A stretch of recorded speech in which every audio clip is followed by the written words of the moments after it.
ప్రతి క్షణం సమాజం కోసం మీ మిత్ర న్యూస్. వెల్కమ్ టు మిత్ర న్యూస్. బీఆర్ఎస్ నాయకులపై పార్టీపై కాంగ్రెస్ ప్రభుత్వం కక్షపూరితంగా వ్యవహరిస్తుందని, అక్రమ కేసులు బనాయించి రాక్షస ఆనందం పొందుతుందని మాజీ మంత్రి డాక్టర్ సి లక్ష్మారెడ్డి ఆరోపించారు. శనివారం మిత్ర న్యూస్ ఛానల్ ప్రతినిధితో ఆయన మాట్లాడుతూ తమ నాయకుడు కేటీఆర్పై అక్రమ కేసులు బనాయించాలని, అరెస్టు చేయాలని చూడడం దుర్మార్గమని, ప్రజలు అన్ని గమనిస్తున్నారని, సరైన సమయంలో సరైన గుణపాఠం చెబుతారని ఆయన తెలిపారు. ఎన్నికల మేనిఫెస్టోలో రైతు భరోసా కింద 15,000 ఇస్తామని చెప్పి మాట మార్చి కేవలం 12,000 ఇవ్వడం ఏమిటని ఆయన ప్రశ్నించారు.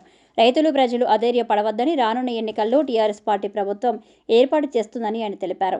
మరికొన్ని నెలల్లో జరగనున్న లోకల్ బాడీ ఎన్నికల్లో దాదాపుగా అన్ని సర్పంచులు, ఎంపీటీసీలు, జెడ్పీటీసీలు టీఆర్ఎస్ పార్టీ నేతలే గెలిచి తీరుతారని ఆయన తెలియజేశారు. ఈ కార్యక్రమంలో Zilla Parishad vice chairman Kodugal Yadaiah, Jadcherla PSS chairman Palem Sudarshan Goud, Rajapur BRS మండల అధ్యక్షులు MUDA director Srisailam Yadav, Jadcherla BRS president Raghupathi Reddy, Peddaipalli మాజీ ఎంపీటీసీ లక్ష్మయ్య తదితరులు పాల్గొన్నారు. తెలంగాణ రాష్ట్రంలో కాంగ్రెస్ పార్టీ ప్రభుత్వం ఏర్పరిచి సంవత్సరం పూర్తయిన నేపథ్యంలో ఇటు ప్రజలు మరియు రైతులు ప్రభుత్వం యొక్క పనితీరుపై ఏ విధంగా మనం ఊహించుకుంటున్నారు, పనిపై ఏ విధంగా తెలియజేస్తున్నారు అనే విషయం మనం తెలుసుకునే ప్రయత్నం చేద్దాం. ప్రస్తుతము మన ముందు మాజీ మంత్రి వర్యులు డాక్టర్ సి లక్ష్మారెడ్డి గారు మన ముందు ఉన్నారు. ఈ గతంలో జరిగిన అభివృద్ధి, ప్రస్తుతం ఉన్న సంవత్సర కాలం అభివృద్ధి సంగతి తెలుసుకునే ప్రయత్నం చేద్దాం. సార్ నమస్తే. సార్, కాంగ్రెస్ ప్రభుత్వం ఏర్పడి తెలంగాణ రాష్ట్రంలో 1 ఇయర్ కంప్లీట్ అయింది. గతంలో కాంగ్రెస్ పార్టీ ఎన్నికలకు రాముందు వారి మేనిఫెస్టోలో ఏదైతే రైతు భరోసా 15,000 ఇస్తామని కూడా చెప్పడం జరిగింది. సాక్షాత్ ముఖ్యమంత్రి రేవంత్ రెడ్డి గారు కూడా చెప్పడం జరిగింది. కానీ ప్రస్తుతం 12,000 రూపాయలే మన వాళ్ళ అకౌంట్లో ఇస్తామని కూడా తెలియజేస్తున్నారు. దాన్ని ఏ విధంగా చూడవచ్చు? కాంగ్రెస్ పార్టీ గత ఎన్నికల సందర్భంగా ఎన్నో హామీలు ఇచ్చి ప్రజలు మభ్యపెట్టి అధికారంలోకి రావడం జరిగింది.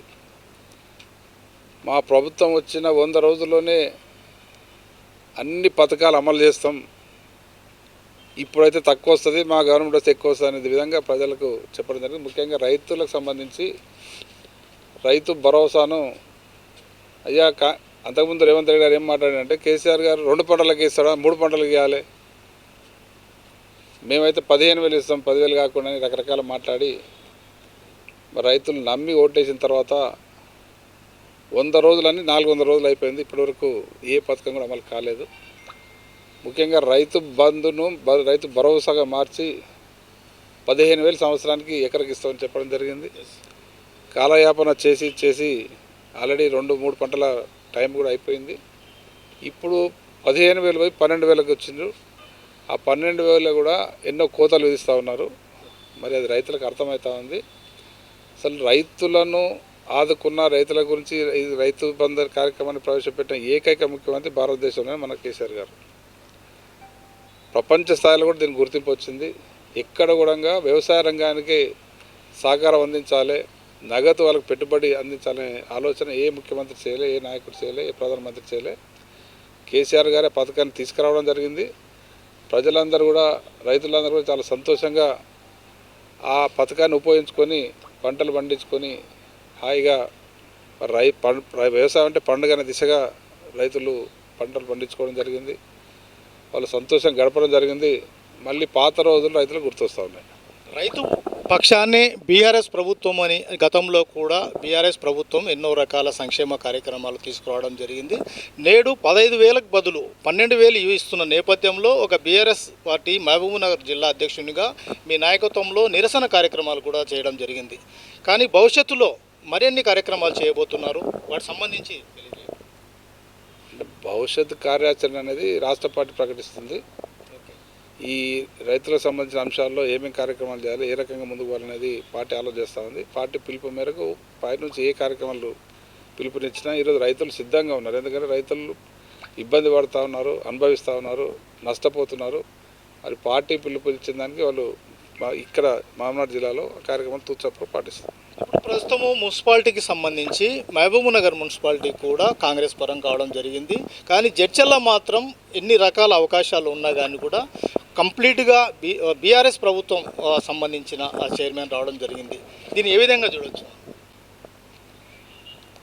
అంటే ఇక్కడ ఆల్రెడీ ముందు నుంచి కూడా దాదాపు 27 23 గెలవడం జరిగింది. సరే ఎలక్షన్ తర్వాత ఒక ఇద్దరు ముగ్గురు అటు పోయినా కానీ మిగతా వాళ్ళంతా పార్టీ కట్టుబడి మరి పార్టీలో ఉండడం, ఆ దిశగానే మరి మున్సిపల్ చైర్పర్సన్ కూడా మా పార్టీ నుంచి రావడం జరిగింది. ఇప్పుడు రాష్ట్ర వ్యాప్తంగా కూడా కొన్ని కాంగ్రెస్ ప్రభుత్వం ఏర్పడిన తర్వాత ఇప్పుడు మాజీ మంత్రి గారు కేటీఆర్ గారి తర్వాత ఈ కేసులకు సంబంధించి కూడా సోషల్ మీడియాలో కూడా కొన్ని రకాల వదంతులు తర్వాత ఇవన్నీ వస్తున్నాయి. దాన్ని మరి ఏ విధంగా మనము ఊహించుకోవచ్చు కేసులకు సంబంధించి? అసలు ఈ విధానమే సరైనది కాదు. ప్రజలు ఎవరికి అవకాశం ఇస్తే వాళ్ళు పని చేసుకుంటూ పోవాలి, కానీ ఎదుటోని మీద మాట్లాడుకుంటా టైంపాస్ చేసుకుంటూ డైవర్షన్ పాలిటిక్స్ చేసుకుంటూ సమస్యలను పక్కదో పట్టించడానికే ఈ ప్రభుత్వం పనిచేస్తూ ఉంది. ఆ స్కామ్ అని, ఈ స్కామ్ అని, ఆ కేసు అని, ఈ కేసు అని. అసలు ఇప్పుడైతే కేటీఆర్ గారిపై పెట్టిన కేసులో ఏం దమ్ము లేదని మేము పార్టీ, టీఆర్ఎస్ పార్టీ కాదు, చాలా సీనియర్ నాయకులు కానీ మిగతా వాళ్ళు కానీ, జేడీ లక్ష్మీనారాయణ కానీ, జయప్రకాష్ నారాయణ కానీ, ఇంకా చాలామంది, ఒక బీజేపీ అడ్వకేట్ కూడా మాట్లాడేది, మేధావులందరూ కూడా చెప్తా ఉన్నారు. అంటే అక్కడ ఎప్పుడే కానీ ఒక ఎఫ్ఐఆర్ బుక్ చేస్తే ఎవరి మీద అయినా నేరం ఖచ్చితంగా మెన్షన్ చేయాలి. ACB anti corruption bureau corruption అనేది చూపించకుండా ఎఫ్ఐఆర్ బుక్ చేయడం జరిగింది. ఇప్పుడు ఆ ఏసీబీ ఎప్పుడు అట్రాక్ట్ అయితే కేసు అంటే ఎప్పుడైతే ఒక్కరికి ఎవరికైనా బెనిఫిట్ అయితే, కరప్షన్ జరిగితే, చేతులు మారితే అప్పుడు ఆ కేసు వస్తుంది. కానీ ఏం లేకుండా గుడ్డిగా కేసు పెట్టి సతాయించాలి, ఇబ్బంది పెట్టాలి, డైవర్షన్ చేయాలి. ఈ రైతు భరోసా కార్యక్రమం ఫెయిల్ అవుతుంది కాబట్టి దీన్ని రాజకీయం చేయాలని దిశగా నడుస్తుంది తప్ప దాంట్లో ఏం లేదాం. అసలు నా వ్యక్తిగత ఒపీనియన్ ఏంటంటే అవకాశం వచ్చినప్పుడు దాన్ని సరిగ్గా ఉపయోగించుకొని ప్రజలకు పనిచేయాలి. పొద్దున్న లేసే కేసులు పెట్టుకుంటూ పోతే ఇప్పటికే ప్రజలకు రాజకీయ నాయకులు అంటేనే ఒక రకమైన భావం ఉంది ప్రజల్లో. ఇప్పుడు ఇంకా దాన్ని నిజం చేసే విధంగా ఈ రకంగా ఈ పార్టీ, కాంగ్రెస్ పార్టీ వాళ్ళు చేయడం కరెక్ట్ కాదు. నిజంగానే ఏమైనా జరిగి ఉంటే, నిజంగానే అవన్నీ జరిగి ఉంటే ఖచ్చితంగా బయట పెట్టాలి ఎవరైనా సరే. ఏం లేకుండా ఊటిగానే ఈ కేసులు పెట్టుకొని కక్ష పూరిత కార్యక్రమం చేయడం సరైనది కాదు. అభివృద్ధి వైపు దృష్టి పెట్టాలి. ఇప్పటికే మన రాష్ట్రం అబాస్ పాలవుతూ ఉంది, వెనుకబడిపోయింది, అందరూ కూడా నవ్వుల పాలవుతుంది. అన్ని రంగాల్లో ఈ ఒక్క సంవత్సరంలో వెనుకబడిపోయింది. అదే గత 10 సంవత్సరాలు టీఆర్ఎస్ పార్టీ ప్రభుత్వంలో అన్ని రంగాల్లో ముందున్నది. భారతదేశంలో అన్నింటిలో ఒక నెంబర్ 1 స్థాయికి తీసుకుపోయిన రాష్ట్రాన్ని మళ్ళీ అధోగతి పాలు చేయడం జరుగుతూ ఉంది ఈ ప్రభుత్వం. ఇప్పటికైనా తెలివి తెచ్చుకొని మరి ప్రజలకు సంబంధించి ప్రజలకు అవసరమైన కార్యక్రమం చేపట్టడానికి కోరుతాను. ఇప్పుడు కొన్ని నెలల్లో కావచ్చు, రోజుల్లో కావచ్చు, లోకల్ బాడీ ఎన్నికలు రాబోతున్నాయి. దీంట్లో ఇప్పటికే బీఆర్ఎస్ కార్యకర్తలు, ద్వితీయ తృతీయ స్థాయి నాయకులు కూడా వివిధ పదవులలో పోటీ చేయడానికి ఉత్సాహం చూపిస్తున్నారు బీఆర్ఎస్ లీడర్స్. కానీ మీ స్టాండ్ ఏ విధంగా ఉండబోతుంది? ప్రభుత్వం లేకున్నా కానీ బీఆర్ఎస్ ప్రభుత్వం సంబంధించిన నాయకులు మాత్రం కంపల్సరీ ఈసారి లోకల్ బాడీ కంపల్సరీ మేమే విజయం సాధిస్తామంటున్నారు. అంటే ఇప్పుడున్న పరిస్థితుల్లో ప్రజలకు అర్థమైంది కాంగ్రెస్ పార్టీ ప్రజలకు ఏ రకంగా మోసం చేసింది. మరి ఇట్లా ఈ పార్టీకి మళ్ళీ అవకాశం ఇస్తే ఇంకా ముందు ఇంకా ఎక్కువ మోసం చేసే అవకాశం ఉంటాయి. కాబట్టి మరి అసలు ఎలక్షన్ జరిగి రిజల్ట్ వచ్చిన కొన్ని రోజులకి అయ్యో ఈ గవర్నమెంట్ ఓటుకున్నాం, అయ్యో కేసీఆర్ ముఖ్యమంత్రి కాలేదు కదా, అయ్యేదో ఉండే మేము పొరపాటు చేసామనే పరిస్థితి ఈ రాష్ట్రంలో కనిపిస్తూ ఉంది. ఎక్కడ దేశంలో ఏ రాష్ట్రంలో ఈ రకంగా ఎప్పుడు లేదు. మన రాష్ట్రం కూడా గతంలో ఎప్పుడు ఈ రకంగా ఇంత తొందరగా ప్రజలు రియలైజ్ అయ్యి మేము తప్పు చేసినాం, టీఆర్ఎస్ పార్టీ ఉండేది కేసీఆర్ ముఖ్యమంత్రి ఉండేది అనే దిశగా ప్రజలు ఆలోచన చేస్తూ ఉన్నారు. ఆ దిశగానే ఇలా ఈ లోకల్ బాడీ ఎలక్షన్ రిజల్ట్ కూడా ఉంటుంది.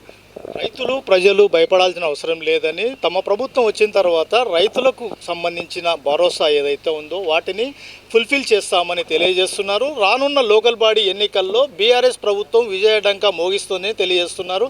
ఎంవి రమణ, మిత్ర న్యూస్ ఛానల్ నుండి జడ్చర్ల.